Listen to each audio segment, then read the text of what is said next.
क्या हो अगर मैं बोलूं स्पाइडरमैन ने अपना एक्चुअल मल्टीवर्स तोड़ दिया। तो चलिए इस बात को साबित करते हैं। अपने स्पाइडरमैन नो वे होम में पीटर पार्कर ने मल्टीवर्स को बचाया नहीं बल्कि उसने उसको और भी ज्यादा डिस्ट्रॉय कर दिया। अब आप ये कुछ बातें तो जानते ही होंगे कि यूनिवर्स में कुछ चीजें होना जरूरी है, उन्हें अंडन नहीं किया जा सकता, नहीं तो रियलिटी के फैब्रिक में दरार आने लगती है। जैसे कि भाई अपने 2002 की टाइम मशीन मूवी में ही अपना हीरो औरत के चक्कर में टाइम मशीन बना लेता है और पास्ट में जाकर उसे बचाने की कोशिश भी करता है, लेकिन अल्टीमेटली वो मरी जाती है क्योंकि वो होना जरूरी था, उसे नहीं बदला जा सकता। क्योंकि भाई अगर वो फेल ना होता तो उसे बुरा ना लगता, उसे बुरा ना लगता तो उसका दिल ना टूटता, उसका दिल ना टूटता तो उसके मन में आग ना लगती, और अगर उसे आग ना लगती तो वो और मेहनत ना करता। और यहाँ मल्टीवर्स ऑफ मैडनेस के ट्रेलर में भी एग्जैक्ट यही सेम चीज हुई है। व्हाट इफ के एपिसोड की तरह ही इधर भी वो एब्सोल्यूट पॉइंट वो ब्रेक हो चुका है जो नहीं होना चाहिए था। लेकिन गुरु इधर कोई एक पॉइंट ब्रेक नहीं हुआ है, इधर 6 एब्सोल्यूट पॉइंट टूटे हैं। क्योंकि अभी एब्सोल्यूट पॉइंट के बारे में चर्चा करने से पहले उसे छोटे में क्लैरिफाई कर लेते हैं। पहला तो वो भाई बताई जा रही कहानी का बहुत ही क्रिटिकल पार्ट होना चाहिए। दूसरा, किसी न किसी तरह से वो ब्रह्मांड के प्राकृतिक नियमों को प्रभावित करना चाहिए। तीसरा, अगर टाइमलाइन टूटी हुई है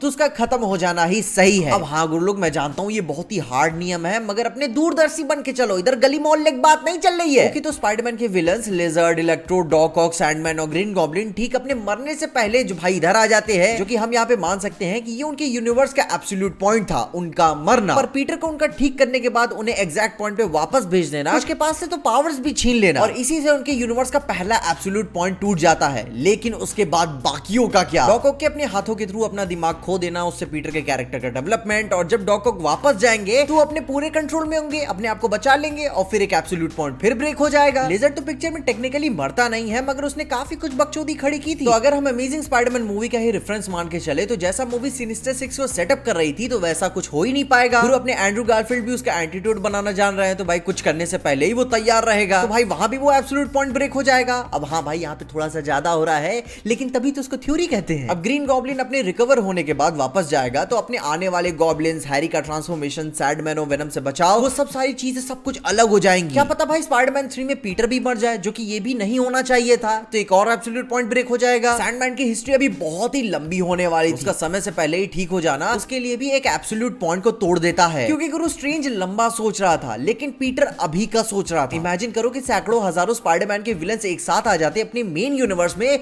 तो क्या तब पीटर सबकी भलाई कर पाता? नहीं, तो कुछ चीजों के लिए भाई मरने के लिए छोड़ना ही पड़ेगा। और जब इस बार पीटर ने एक साथ 6 एब्सोल्यूट पॉइंट्स को तोड़ दिया तो भाई उनके मल्टीवर्स में जलवे तो देखने को मिलेंगे ही, और एडिशनली स्पाइडरमैन यूनिवर्सेस में भी हमें उनके कांड देखने को मिलेंगे। परंतु अभी भी कुछ लोगों के दिमाग में एक लॉजिक ये जरूर बैठा होगा कि किसी कैरेक्टर की नियति के हिसाब से उसका मर जाना मतलब कि वो खतरा रिमूव हो गया, और उसी की जगह उसका ठीक हो जाना भी ये सेंस बनाता है कि भाई वो थ्रेट तो रिमूव हो गया, क्योंकि भाई कुछ भी नहीं बदला, दोनों तरफ से आउटकम सिमिलर है। बस ग्रेटर स्केल पे डिफरेंस यही निकलेगा कि भाई जिंदगियां बचा ली गई, जो कि उसे भी काउंटर करते हुए एक तर्क आता है कि this isn't supposed to happen. अगर गॉब्लिन नहीं मरता तो बहुत ही हाई चांसेस है कि पीटर स्पाइडरमैन 3 में मर जाता, क्योंकि ठीक स्ट्रेंज की तरह दूर की सोचो, इन सब सारे विलन्स का स्पाइडरमैन से लड़ते लड़ते ही मरना तय था, ताकि वो एंड में सबसे बड़े आने वाले खतरे के लिए प्रिपेयर हो सके। और जहां बात हुई प्रिपेयर होने की, क्या आप यह बात जानते हैं कि इंडिया की सदर्न रीजन की मूवीज वर्ल्ड के कंपेटिटिव मूवीज ग्राउंड कैसे इंडिया को रिप्रेजेंट करेंगी? और उसके बारे में जानने के लिए आप मेरी ये वाली वीडियो देख सकते हैं, मैंने डिटेल में बताया है। पीस।